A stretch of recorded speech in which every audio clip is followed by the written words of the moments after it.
New Orleans के बाद America के लॉस वेगास में भी हमला हुआ। ट्रंप टावर के बाहर हुए साइबर ट्रक विस्फोट में अफरा तफरी मच गई। ये हमला सुरक्षा के लिहाज से बेहद गंभीर है। वहीं टेस्ला के सीईओ एलन मस्क ने इस अटैक को लेकर सनसनीखेज दावा किया है, जिसके बाद एजेंसियां जांच में जुट गई हैं।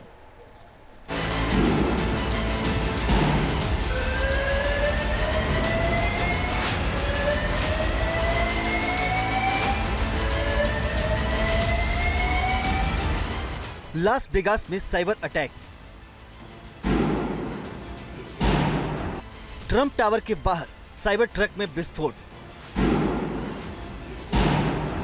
24 घंटे के अंदर दूसरे हमले से अमेरिका में हड़कंप।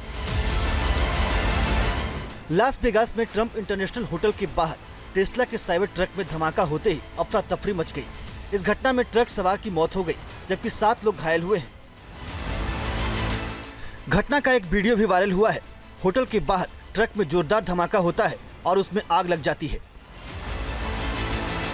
साइबर ट्रक में आग लगने की जानकारी पुलिस को अमेरिका के टाइम के मुताबिक सुबह 8:40 पर मिली। जब पुलिस मौके पर पहुंची तो साइबर ट्रक आग की लपटों से घिर चुका था।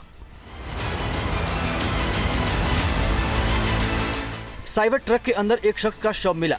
FBI इस घटना की जांच में जुटी हुई है। शुरुआती जांच के मुताबिक साइबर ट्रक में पटाखे, गैस टैंकर और कैंपिंग फ्यूल थे, जिनमें आग लगी और ये तीनों एक ही डेटोनेशन सिस्टम से जुड़े हुए थे, जिसका कंट्रोल ड्राइवर के पास था।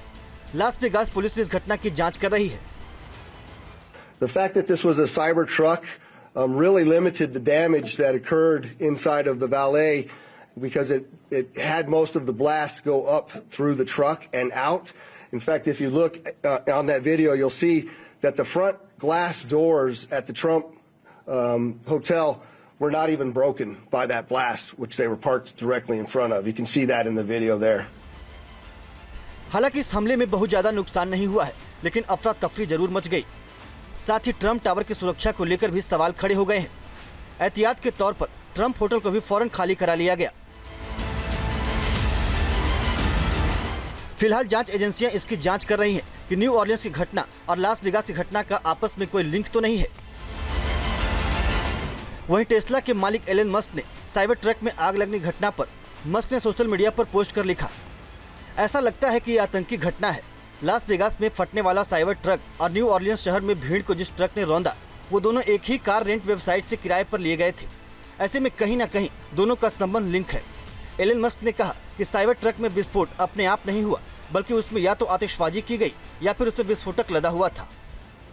लास वेगास के इस धमाके को जांच एजेंसी और पुलिस की टीम आतंकी हमले के एंगल से ही देख रही है। हर पहलू की जांच की जा रही है।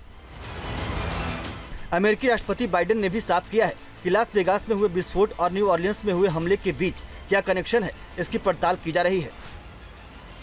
Additionally, we're tracking the explosion of a cyber truck outside the Trump Hotel in Las Vegas.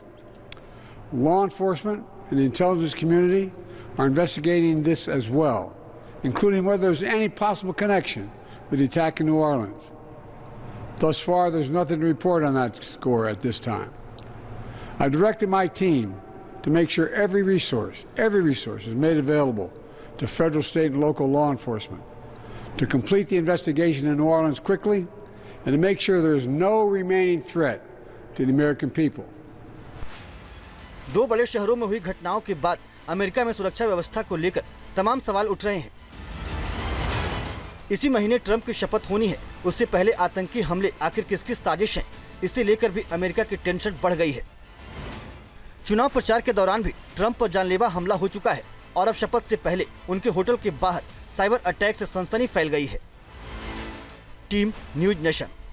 News nation अब व्हाट्सएप पर खबरों की ताजा अपडेट के लिए न्यूज नेशन के इस QR कोड को स्कैन करें।